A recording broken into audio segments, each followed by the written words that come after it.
Olá, eu sou o Breno do canal 5 Minutos de Medicina e hoje iremos conversar sobre as bactérias Escherichia coli. Essas bactérias são bacilos gram-negativos. Se são bacilos, então elas são cilíndricas, porém arredondadas. Se são gram-negativas, então elas possuem uma fina camada de peptidoglicano representada em rosa e uma membrana mais externa a ela, em sua parede celular, delimitando a parede celular. Elas são catalase positivas, porém são oxidase negativas.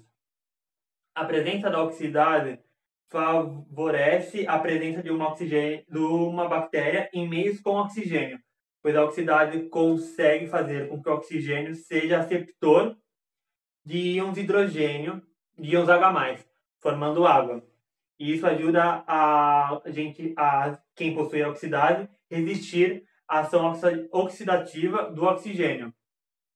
A presença ou não da oxidase também permite, em um exame bioquímico, diferenciar as espécies ali presentes entre as bactérias gram-negativas. Ou seja, você está em dúvida qual bactéria é, mas você sabe que é gram-negativa por causa da coloração histológica que você faz em um exame. Você pode usar o teste e ver quais bactérias. Essas bactérias possuem também uma cápsula polissacarídica que é antifagocitária, pois ajuda a esconder as estruturas no seu interno. Esta bactéria é móvel, pois possui flagelos e suas estruturas, como flagelo, antígeno O, cápsulas e pilos, possuem diversos serotipos, ou seja, o mesmo componente, um flagelo, pode ter diversos tipos diferentes que, apesar de realizar a mesma função, possuem estruturas ligeiramente diferentes que fazem que os nossos anticorpos não consigam reconhecer um serotipo se ele já tiver sido exposto a um outro serotipo. Isso é uma vantagem para ela, desvantagem para nós. Pois um novo serotipo irá conseguir causar uma nova infecção no nosso organismo, mesmo que a gente já tenha sido alvo de uma Escherichia coli precedentemente. Essas bactérias, então, podem ser nomeadas de acordo com os seus serotipos. Por exemplo, uma Escherichia coli muito famosa é a Escherichia coli O157H7. Isso significa que o seu antígeno O, que é uma estrutura presente nas membranas externas dos grãos negativos, é denominado o antígeno O157, enquanto nos seus flagelos, elas possuem os flagelos denominados flagelos 7. Essas bactérias são grandes de dimensões e não formam esporas. Essas bactérias podem ser encontradas na normal flora microbiótica, seja do cólon quanto do intestino liso. E lá elas não causam, algumas delas, nenhuma patologia. Porém, essas bactérias que não causam nenhuma patologia podem entrar em contato com plasmídios que expressam fatores de virulência. E após a sua absorção desse plasmídio, aí sim elas começam a expressar esses fatores de virulência e nos causar a patologia. Essas bactérias expressam diversos pilos. E o que faz um pilo? Ele favorece, entre várias coisas que um pilo faz, ele favorece a adesão de uma bactéria em um determinado tecido. Por exemplo, algumas bactérias possuem um pilo mais especializado para enterócitos, enquanto outras bactérias possuem pilos para a mucosa da uretra. E assim elas podem nos causar infecções urinárias. Algumas delas. E também algumas delas podem possuir os dois tipos de pilo, tanto para os enterócitos quanto para a uretra. Bem,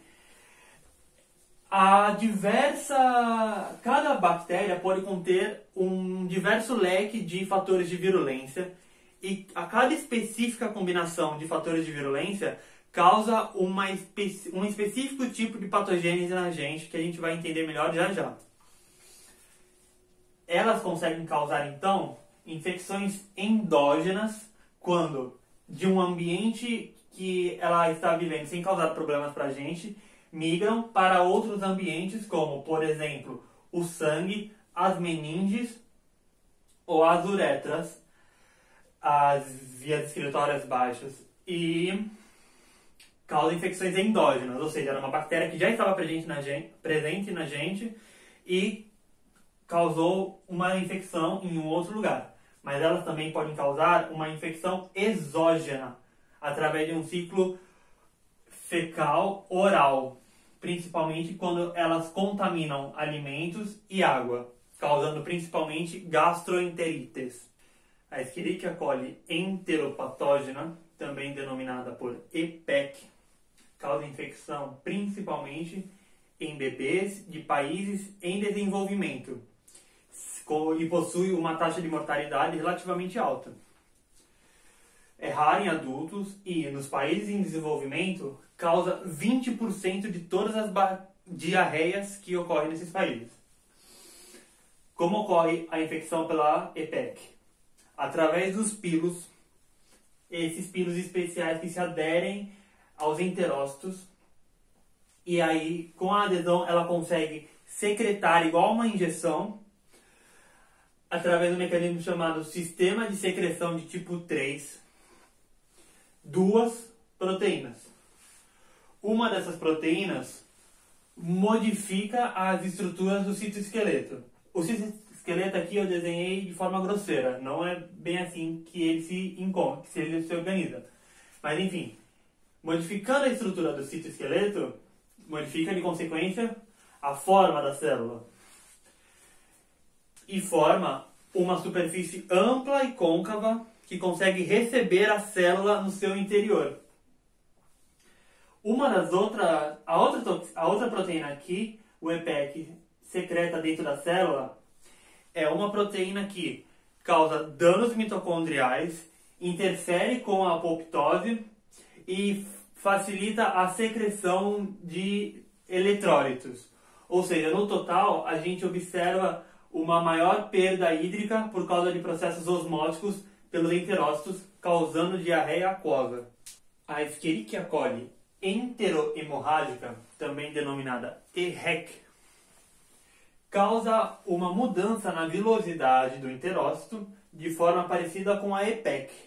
Mas isso acontece preferencialmente no cólon, enquanto aquilo lá acontecia no intestino liso. Esta Escherichia coli produz uma toxina chamada Shiga-like, porque é muito parecida com a toxina produzida pela bactéria Shigella. Essa toxina é uma toxina do tipo AB. O que quer dizer uma toxina do tipo AB? Quer dizer que tem a subunidade A e as subunidades B. A subunidade A é aquela que efetivamente realiza a reação que irá nos causar dano, enquanto as subunidades B são aquelas que se ligam a receptores da célula e permitem a ação da subunidade A. A subunidade A, então, dentro do citoplasma do enterócito, consegue cortar a subunidade do ribossoma 28S. E assim consegue desregular o ribossoma como um todo. Ele não produz mais proteínas. Uma célula que não produz mais proteínas vai encontro à morte por necrose celular, que é um processo inflamatório. Logo, aqui eu desenho o tecido do cólon. Está em uma escala maior aqui. Iremos observar então a colite hemorrágica. Colite, inflamação do colo, hemorrágica, produção de sangue. De consequência dessa produção de sangue, nós iremos ter uma diarreia sanguinolenta. É possível que esta toxina Shiga-like entre na circulação sanguínea e vá até os rins. Aqui eu desenho um glomérulo. Esta toxina irá se ligar ao epitélio glomerular e causar a sua morte. Causando a sua morte, ela irá estimular a inflamação, produzindo as seguintes citoquinas: Tumor Necrosis Factor Alpha, interleuquina 1 e interleuquina 6. Esse dano no tecido epitelial mais a presença de uma zona inflamada irá estimular o depósito de fibrinas e piastrinas no glomérulo. O que tem em consequência disso? Além da trombocitopenia, que vai ser como muitas piastrinas estão se coagulando no glomérulo, no restante do sangue iremos encontrar uma menor quantidade de piastrinas. Logo, a coagulação no restante do corpo vai ser ineficiente e iremos observar sangramentos mais frequentes no resto do corpo porque estamos gastando tudo aqui já. Uma outra coisa que a gente observa é que as hemácias, quando entram nesse glomérulo inflamado e coagulado, elas encontram dificuldade em se difundir nesses vasos e acabam se quebrando, e isso determinará uma anemia. Essa é a síndrome urêmico-hemolítica. Irá quebrar as hemácias. E teremos também isso junto com a diarreia, né? A diarreia por Escherichia coli enterohemorrágica é a principal causa de diarreia em países desenvolvidos. A contaminação exógena geralmente se observa por causa de leite cru, através de leite cru, ou seja, leite que não foi pasteurizado, e carne moída bovina. Se hipotiza a presença de Escherichia coli enterohemorrágica é muito maior nos Estados Unidos que na Europa, a contaminação através da carne bovina. Se hipotiza que a causa disso seja porque nos Estados Unidos o abate do animal e a preparação da sua carne para a venda ocorre tudo no mesmo lugar. Enquanto na Europa isso ocorre em lugares diferentes. Então, a gente sabe que a Escherichia coli enterohemorrágica é presente também no intestino dos bovinos, porém neles não causa nenhuma patologia. Então se acredita que durante o processo de abatimento do animal e de preparação da sua carne, caso isso ocorra no mesmo lugar, isso estará correlacionado a uma maior probabilidade de contaminação da carne do animal com seus próprios excrementos, que terão a bactéria. A Escherichia coli que eu citei no começo da aula, a O157H7, ela é do tipo enterohemorrágica. A Escherichia coli enterotóxica, também denominada ETEC, se adere aos enterócitos através de seus pilos e secretam duas toxinas, a temperature labile e a temperature stable. Isso quer dizer o quê? Uma é temperatura lábil, vem facilmente destruída com calor, e a outra é temperatura estável. No calor ela é mais resistente, ela não vem tão facilmente destruída. A toxina LT ativa constitucionalmente as proteínas G. As proteínas G ativadas, por sua vez, ativam a adenilato ciclase. A adenilato ciclase pega o ATP e transforma ele em AMP cíclico. O AMP cíclico vai ativar a proteína quinase A.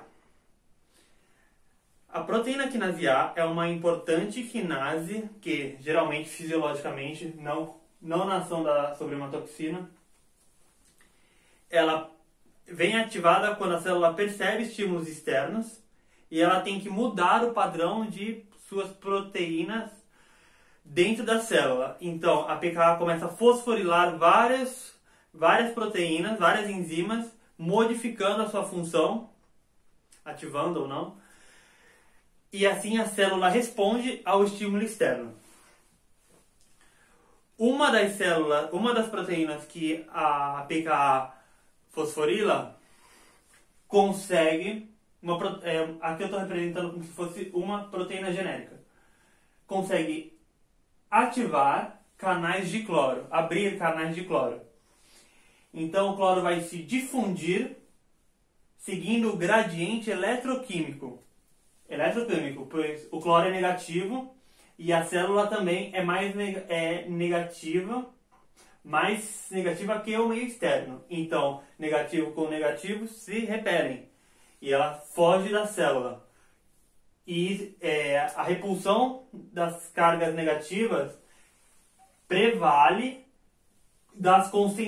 do gradiente de concentração, porque o cloro é mais concentrado no externo do que no interno. Então, se não fosse para considerar as cargas eletroquímicas, o cloro não tenderia a escapar, mas ele escapa porque aqui a gente está considerando as cargas da célula. E o cloro, então, se acumulando no meio externo, vai estimular o processo de osmose da célula versus o lúmen do intestino, provocando diarreia aquosa. A outra toxina possui um mecanismo similar. Aumenta a concentração de GMP cíclico e ele, por sua vez, aumenta a excreção, o efluxo de eletrólitos e também, então, vai acontecer uma maior osmose, um fluxo osmótico da célula para o lúmen do intestino. E isso irá causar diarreia aquosa. A Escherichia coli enterotóxica é relacionada com a famosa diarreia do viajante, que muitos de nós provavelmente já tivemos. A gente vai lá, viaja para um lugar exótico, para num restaurante exótico, come uma comida exótica, preparada de forma exótica, geralmente por um cozinheiro que possui essa Escherichia coli, ou ele está em forma sintomática, ou ele possui mesmo a diarreia, mas ele precisa trabalhar. E ele, através do ciclo orofecal, contamina o alimento que se está produzindo e você ingere este alimento e passa o resto das suas férias tendo que beber muita água com sais minerais. Enfim, esse tipo de diarreia, a Escherichia coli enterotóxica é endêmica em países em desenvolvimento. A Escherichia coli enteroagregante, também denominada EAEC, possui pilos que se aderem tanto ao enterócito quanto a outras EAECs, ou seja, a outras bactérias desse tipo, formando agregados em cima dos enterócitos. Isso aqui se observa nas pessoas, pode vir a se observar em pessoas com baixo sistema imunitário, como a AIDS. Elas também secretam uma mucosa, que eu representei em verde, que ajuda a esconder esses agregados, principalmente da ação do sistema imunitário. A Escherichia coli enteroagregante também produz a toxina EST, que induz o efluxo de eletrólitos e então vai comportar um fluxo osmótico de água da célula para o lúmen do intestino, causando diarreia aquosa. A Escherichia coli enteroinvasiva, também denominada EIC, se liga nos enterócitos através de seus pilos, que induzem uma endocitose. Esta bactéria escapa do vacúolo de endocitose e começa a se replicar na célula.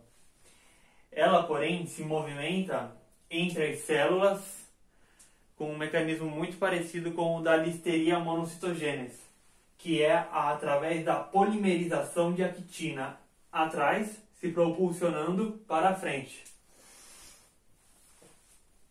Geralmente, na vasta maioria das pessoas afetadas esta Escherichia coli, se observa diarreia aquosa.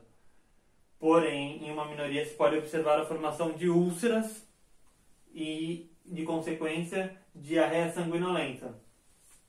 Nesses casos, a Escherichia coli enteroinvasina consegue difundir para o sangue. Então não vai bastar você apenas se manter hidratado. Você vai precisar usar antibióticos para matar essa bactéria nos que vai ficar constantemente se replicando no sangue, então vai ter sempre uma reserva dessas bactérias. Enquanto você não tomar antibióticos, você não vai estar livre dessas bactérias. A Escherichia coli difusamente aderente se liga nos enterócitos através de seus pilos. E isto induz uma estroflexão da membrana dos enterócitos, e que envolvem a bactéria.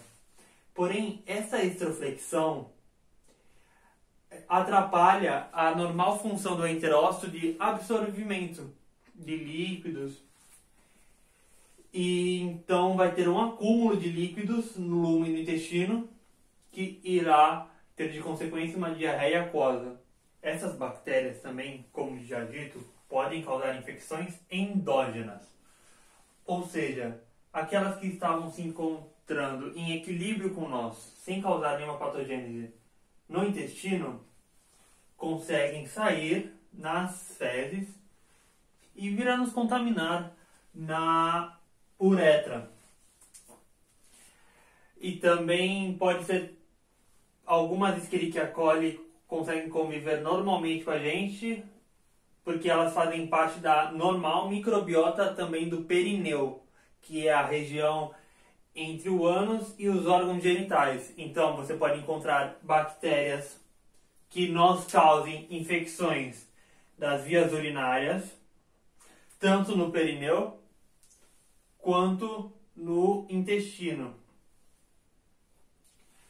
Nas uretras, geralmente a vasta maioria das Escherichia coli que nos contamina são expulsas no primeiro xixi que a gente faz, pois elas são específicas, como eu disse, para o intestino ou para o perineu. Não possuem os pilos necessários para reconhecer o específico epitélio da uretra. Mas existe uma minoria de Escherichia coli que expressam sim os pilos para a específica região da uretra, e assim elas não vêm expulsas no xixi, pois elas se aderem. Após essa aderência, elas conseguem ir subindo nas vias excretórias, causando cistite, que é a inflamação da bexiga, e pielonefrite, que é a inflamação dos rins. Essas infecções da Escherichia coli nas vias excretórias, nas vias urinárias, está relacionado também com uma indução da apoptose nesse tecido, que expõe a mucosa, ela fica mais frágil, já que muitos do epitélio está sofrendo apoptose. Isso favorece a futuras infecções de outras bactérias. Essas bactérias também podem vir endocitadas pelo epitélio da uretra, e dentro dessas células a imunidade inata reconhece como patógenos essas bactérias Escherichia coli que se aderem à uretra, ao sistema excretor, e reconhecendo como patógenos, começa um processo de inflamação na tentativa de destruí-las e recrutam neutrófilos. Os neutrófilos, porém, na tentativa de combater a bactéria, acabam destruindo ainda mais o tecido local da uretra ou dos tecidos afetados com essas bactérias localizados no sistema excretor, como rins e bexigas. As mulheres estão muito mais sensíveis a essas infecções urinárias, pois a sua uretra está muito mais exposta. A Escherichia coli também é relacionada a casos de meningites neonatais, com altas taxas de mortalidade e de sequelas graves nos sobreviventes. Elas se difundem quando chegam na via hemática, e quando os níveis de bacteremia, ou seja, a quantidade de bactérias por mililitro ultrapassa as 1000 unidades. Agora, Um rápido resumo. As Escherichia coli são bacilos gram-negativos oxidados e negativos.